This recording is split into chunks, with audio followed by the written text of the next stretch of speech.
guys, Carla here with etrailer.com. Today we're going to be taking a look at the Yakima Round Bar gutter mount roof rack system on our 2020 Jeep Wrangler. So this roof rack right here, you know, if you're going for more of a rugged look, this is definitely the way to go with the round bars. You know, a lot of customers are used to that look and it looks pretty cool on a Jeep. So let's go ahead and take a closer look at it. Now, one thing I want to point out, as per the instructions, you do want to install both bars on the non-removable portion of your top. So as you can see, this right here divides the front portion that is removable. So you can leave your heart up on, but remove this portion. You don't want to put the bars on the front. Alright, so basically what we have right here is an outer clip, and as you can see, it is rubberized, so you don't have to worry about any scratches. On the inside, we have sort of what looks like a wedge that's going to fit right inside your rain gutter, and it does have these nice pads, again rubberized, to avoid any damage or scratching to your rain gutters on your top. What we've got right here in the center is an actual knob. So how it works is, as you're tightening this down, it's pushing the two together, pinching your rain gutter and securing it to your roof. Right in the center here, what we've got is a spot where you can use the Yakima same key system. Not only will that secure your roof rack to your top, but it also allows you to use the same key if you've got other Yakima accessories. Right up here, we've got our 58-inch round bar. It's a steel bar, so it's very, very sturdy, and as you can see, it adds a really cool, rugged look to the Jeep. There is one bolt in the center here that I can show you here in a little bit. That's going to tighten down and make sure that your bars are not going to be able to slide once you have them set in place. Alright, so right in here, we've got our bolt. And that's the bolt that I was talking to you about earlier. So in order to, the first step to get this on there would be to use this tool. Even though it is included, as you can see, it's kind of hard to get in there, and especially if you're coming from bottom, you don't really have a step tool, it's kind of hard to get in there. So if you are looking for something that's a little bit easier to install, if you plan on putting it on and off quite a bit, then Thule does have one that doesn't require any tools, and you can just adjust it from the outside. So that being said, let me go ahead and give you some measurements that you may be wondering about for this system.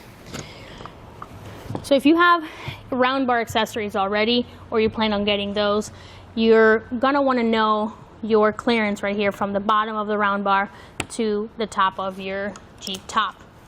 So from right here to this portion, we're right at about 3 inches. So that's the space you have. So really good amount of space to be able to put any kind of accessory.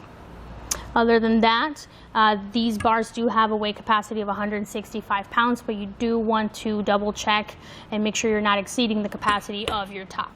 Now that we've gone over some of the details, let's go ahead and show you how to put this on. I'm going to show you how to assemble your rain gutter foot right here. We have it partly assembled on this side. So what you're going to want to do, the first step, is go ahead and put these rubber pieces on the inside right here of this foot, just like this. Might need to stretch them out a little bit to get them up and over, and push them all the way in.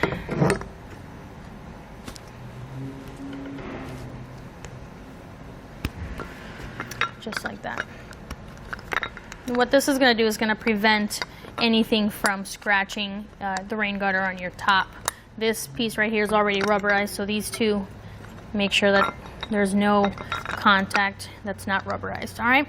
So the next thing we want to do before we want to slide our foot on the bar, we got to loosen the bolt, which is right in here. So this bolt right here, we're going to loosen it up so we can get this on the bar.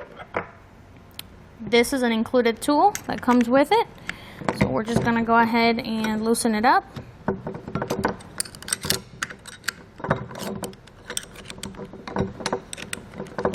Now we can do it with our hand.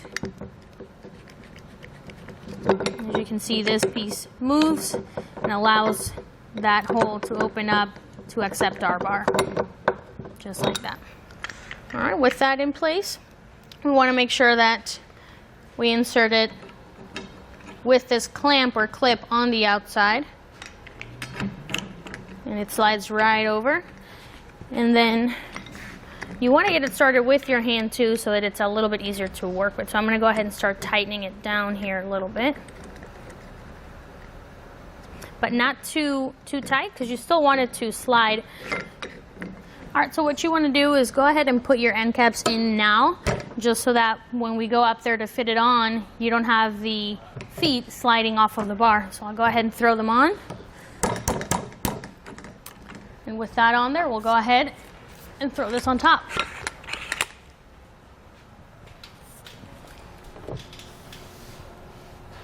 All right, so what you want to make sure is that your rain gutter right here is going to be in between these two, in between the foot and the clip, just like this. Once that's on there, you can see I can still adjust the bar. So I'm going to go on the other side and make sure that we have it in the exact same position. Now you do want to measure your overhang, and that's going to be the overhang of the bar coming out of these legs, so to make sure that they're the same on both sides. And at this point, before you tighten anything down, you want to go ahead and also measure your crossbar spread, and that's going to be dependent on your accessory. So whatever your accessory requires, you want to go ahead and measure from the center of the bar to the center of the other bar. Now there is a maximum crossbar spread of 60 inches on this one, and there's really not a minimum one, but we tend to recommend not going anything smaller than 24 inches, as most accessories are going to require a little bit longer than that. So with that in place, we'll go ahead and use the included tool to tighten down our bar.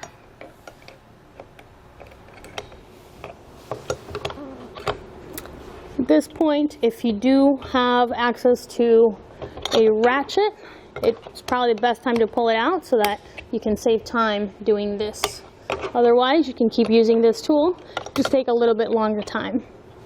While you're tightening this, you want to make sure you push on the clip on the outside so that it doesn't touch, so that there's still a gap between it and your top. So as we're tightening this bolt down, you may notice your metal piece on the foot starting to come apart from this. What you want to do is go ahead and pull this to this position so that it's still, when it's tightening down, goes down smoothly. Now even after turning this a couple of times, as I could tell that it was still quite loose, so I found an easier way of going about it. Again, while you pull this up, I'm going to go ahead and use my fingers on both sides to just turn the nut on here. And once you can't turn it anymore with your fingers, then you can go ahead and finish using the tool here. Just finish up tightening this. So where your bar is secure on the foot. We'll go ahead and repeat the process on the other side. Alright, so our next step is going to be to thread our tool right here, our nut. What you want to do is push up on this to make sure that it is making full contact with the bottom of this rail. And when you do that, it pulls the clamp together. And if you can see right in here, we still have a gap, so we're really not touching the edge of our top.